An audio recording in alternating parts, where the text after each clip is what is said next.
Mesdames et messieurs et mesdemoiselles, recevez mes salutations les plus sincères et amicales.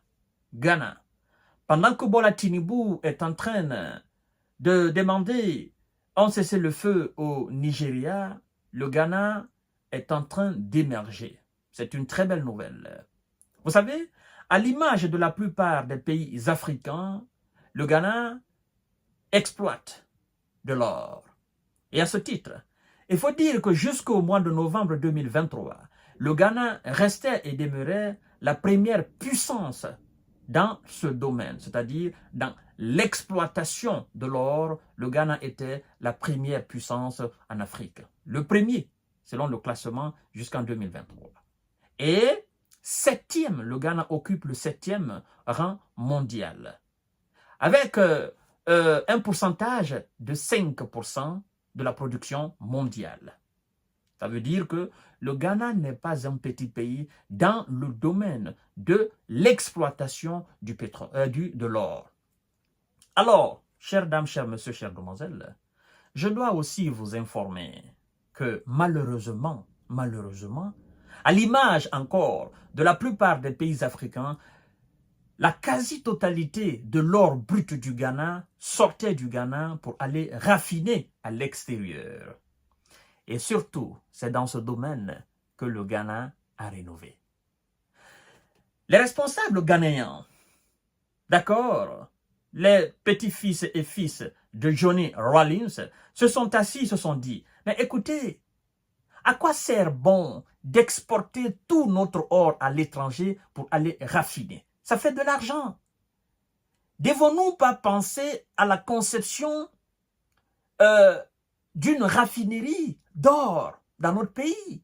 Non seulement ça va créer de l'emploi, mais aussi nous pouvons avoir beaucoup plus de revenus en raffinant notre propre or sur notre propre sol. Et alors, mesdames et messieurs, je vous ai dit que tout ce qui est pratique afin de nous sortir du joug de la domination étrangère, la domination occidentale, est à féliciter.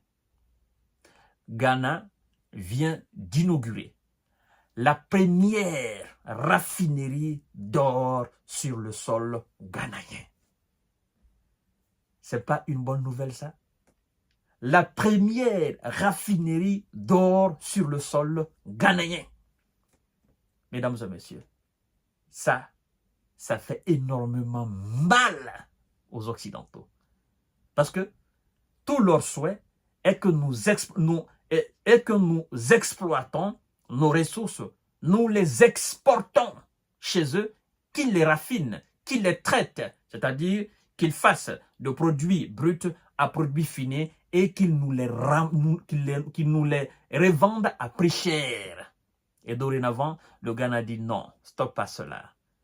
À chaque fois que nous transportons de l'or brut à l'étranger, nous transportons là encore de l'emploi. Comme disait le ministre de l'Agriculture, je crois bien sénégalais.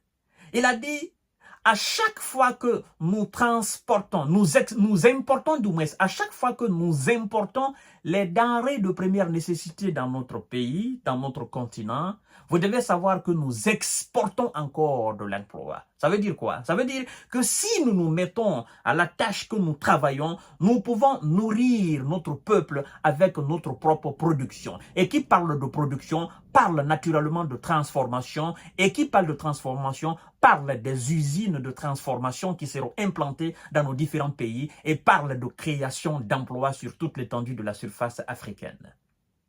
Et alors, le Ghana s'est dit, stop, il faut qu'on construise maintenant une raffinerie chez nous ici.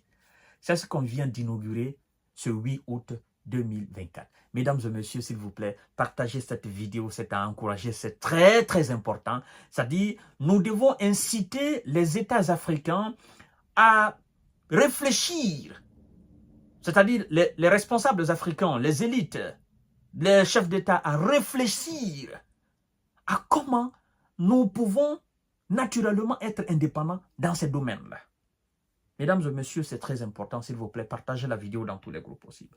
La première raffinerie commerciale d'or inaugurée au Ghana. D'une capacité de 120 tonnes par an, elle permettra de traiter la totalité de l'or produit dans le pays. Celle-ci est évaluée à 4 millions d'onces par an en moyenne. Actuellement, l'or ghanéen est exporté à l'état brut. Mesdames et messieurs, je suis content à plus d'un titre. La raffinerie qui vient d'être inaugurée au Ghana, on vous dit clairement que ça va permettre de raffiner la totalité de l'exploitation d'or brut du Ghana, la totalité. Même un seul carat ou un seul gramme d'or ne sera exporté à l'étranger pour aller raffiner. Ça, c'est très important. L'entreprise contribuera à multiplier les recettes tirées de l'exploitation aurifère tout en créant des emplois. Naturellement, elle a été inaugurée le 8 août à Accra. L'usine capable de raffiner de l'or 24 carats, soit une pureté de 99,99%, créera 80 à 120 emplois directs et offrira 500 opportunités d'emploi indirects. Mesdames et messieurs, c'est une très belle nouvelle. Et le Ghana, naturellement, a travaillé avec naturellement l'Inde afin de concevoir cela au Ghana.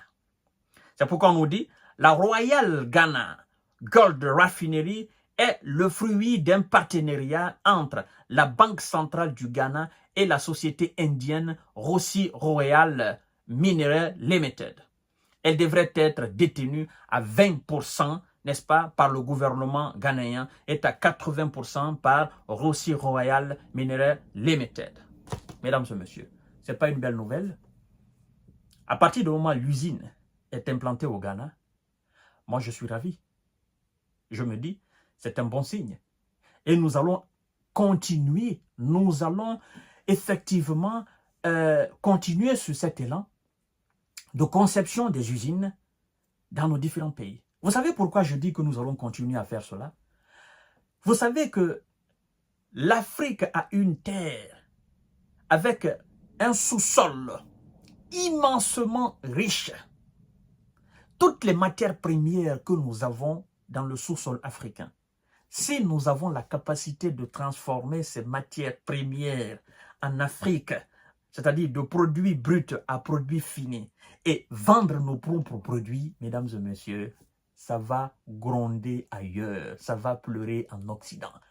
Ça va pleurer partout où on a l'habitude d'exporter nos matières premières. Et dans tous les domaines, ça va faire énormément mal. Ça va créer le chômage dans ces pays qui ont l'habitude de transporter nos matières premières et raffiner, traiter, puis nous les revendre à prix cher. Bravo le Ghana. Mesdames et messieurs, partagez cette vidéo dans tous les groupes possibles. C'est une très belle initiative et tous les chefs d'État d'Afrique doivent prendre cet exemple. Merci beaucoup. À tout à l'heure pour notre série d'informations de décortiquage.